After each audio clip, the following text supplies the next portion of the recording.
guys, this is Joe. And I'm Lzzy. We're from Halestorm. We are. We're here in Nashville hanging out, and this is one of the great studios in town. We've never actually been in there. One day maybe we'll record something. I'm not sure. We've been to a lot of the studios in this town, but everything we know about this, I think we learned from the Foo Fighters documentary when they did the song here. But yeah, this is where they recorded. What song did they record? What was the name of that song? Congregation? I think it was Congregation here. And yeah, it's just a famous old studio. I forget who owned it. Who owned it before Zach? I don't remember. But Zach Brown now. Yeah, Zach Brown owns it. Which we know he's a rocker at heart. So yeah, Southern Ground, man. It's cool.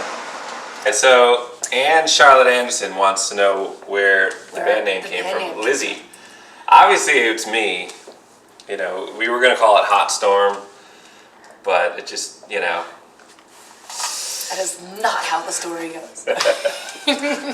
Never. We named the band Halestorm on the way to our first show ever, outside of my parents' living room. This was in the summer of 1997, and we were in the family van, and I was 13, my little brother RJ was 10, and in his 10-year-old wisdom turns to me and he says, "Lzzy, we can't go on stage as Lzzy and RJ Hale." I'm like, well, why not? That's who we are. And he's like, we need a band name because we got to be cool. And so we tossed around stupid names and everything, and then somehow landed on Halestorm because our last name is Hale, and thought, that'll work for today. You know, we don't have to keep the band name. And lo and behold, we never changed it. This is 18 years later, still going strong.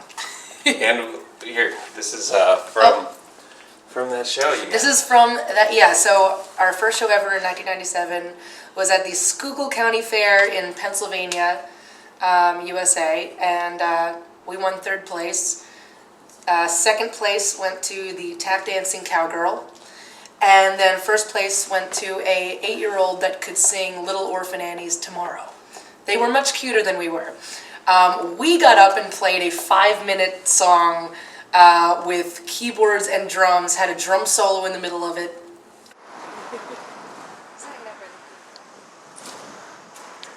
Oh, hey! Hi again. Fancy Glad seeing you could join us. What are the chances? So here we are, we're at Studio B, famous RCA Studio B in Nashville. This is where Chet Atkins started and the whole Nashville sound, and Elvis recorded hits here. And I guess this studio was so successful, because I can read the sign really well, that they started Studio A, which is a really cool, Ben Folds owns Studio, or runs Studio A right now, and Lzzy, we went in there, Lzzy was singing. Yeah, I was a few months ago. A few months ago, I started singing with this song with Trans-Siberian Orchestra, and we ran out this room, and it's beautiful. There's like chandeliers and pianos everywhere, obviously, because Ben Folds is working there, and yeah, that's the great thing about Nashville. They really, truly care about their rooms and making sure everything sounds great. And, it's not just basements everywhere. It's just beautiful cathedral-like rooms for you to... Classic rooms. Yeah. Some of the most famous sounds you've ever heard recorded. So it's cool. Neat little bit of history there. Well, Sarah Gord wants to know what it's like to be a girl in a male-dominated industry. I'll take this one. You do. He knows. What's it like being a girl in a industry? In a word, it's fantastic. People talk a lot about how there may be some negativity being a female and trying to get yourself out there. I've always thought about it in a very positive light. When we were first starting to tour, I stuck out like a sore thumb because I was usually the only girl on the bill. So even if nobody knew our band name, they were like, "Oh, that band with the chick in it, I want that CD." You know, so in all honesty, I kind of used it to my advantage. And the great thing was that going out on stage and there being a stigma a little bit, you know, of you being a girl, nobody really knows what to expect. If you can bring it every single night, if you practice and are good at your craft, it doesn't matter. You will blow them away in the first song. So that's really what I worked the hardest on, is that no matter what, you know, no matter who you are, whether you're male or female, to do what you love as a living, that's the hard part. So it's hard for everybody. But you just gotta, err on the side of talent and make sure that you're good at what you do and stay focused. Don't worry about what anyone else says about you. That's the biggest rule of all. Don't worry about that at all. Do it for you, and things will be just fine. Hey, we're back. We're back.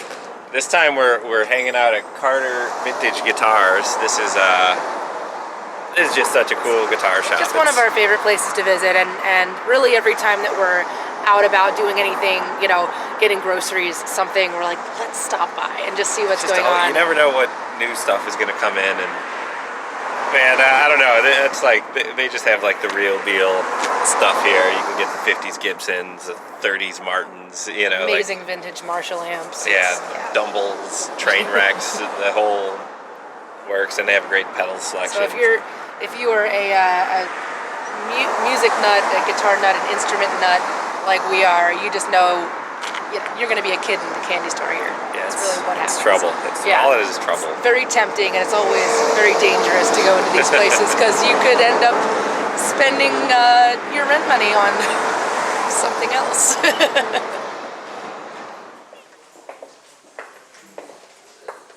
I used to have a bee. I know. I love that. I know. Every time I come in, it's like, ooh, neat. Wait, what? Joe Bonamassa. Cool. That's really nutty looking Les Paul, but the Firebird headstock. It's beautiful. Well, Isabelle Stigmu. Yeah. What bands do we still look up to today? We still look up to a lot of the bands that we grew up listening to, which was, for me, a lot of classic rock. So I still listen to a lot of Black Sabbath. That's usually my go-to. If I'm sitting on a plane, we go straight to Sabbath and then take off from there. Yeah.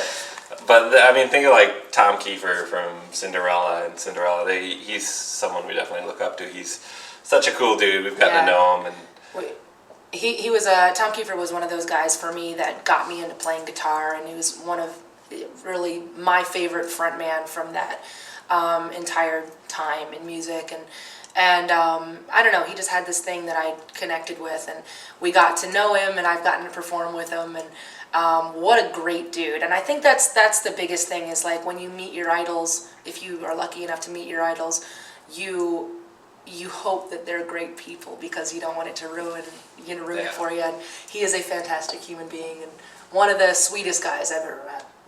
Swedish? Sweetest. Oh. Swedish.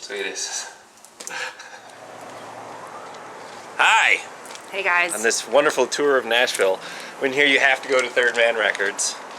It's Jack White's shop and studio and who knows what other things he's got going on here, but it's a great place. You just have to go. It's one of those. It's things. Awesome. There's so much vinyl and vintage, and he kind of does whatever he wants in there. So it's always something a little different. I mean, it's different now than the first time that we came here. So yeah, he's expanded. There's a live room down there and recording studio. Cool. It's very cool. Do it. Yeah. It's crazy. So I'm recording the next record. Just me inside here.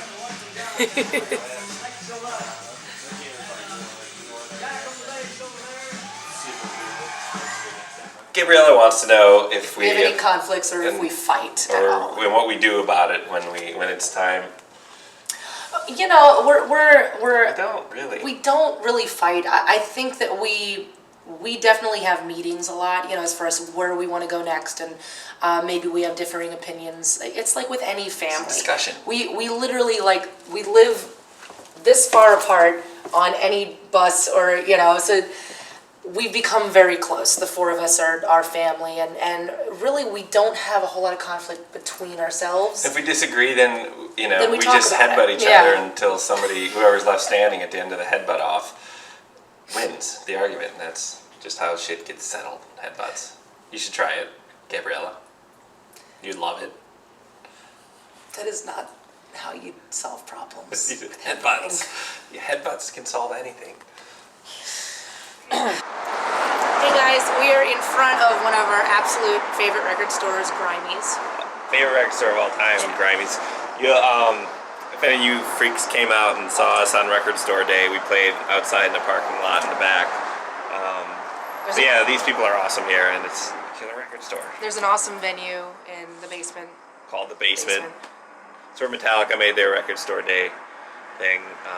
It's just the tiniest little stage. That'd have been so much fun to see him there, but When our record Into the Wildlife dropped, they had a whole display up here, and it's the only time I've ever been caught buying my own record when our record was released. I always buy. Yeah, you gotta buy your own record when it comes out. It's for luck.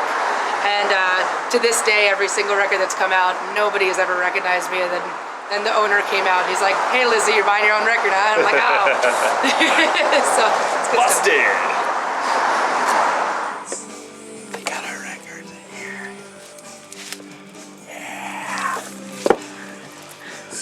Didn't just.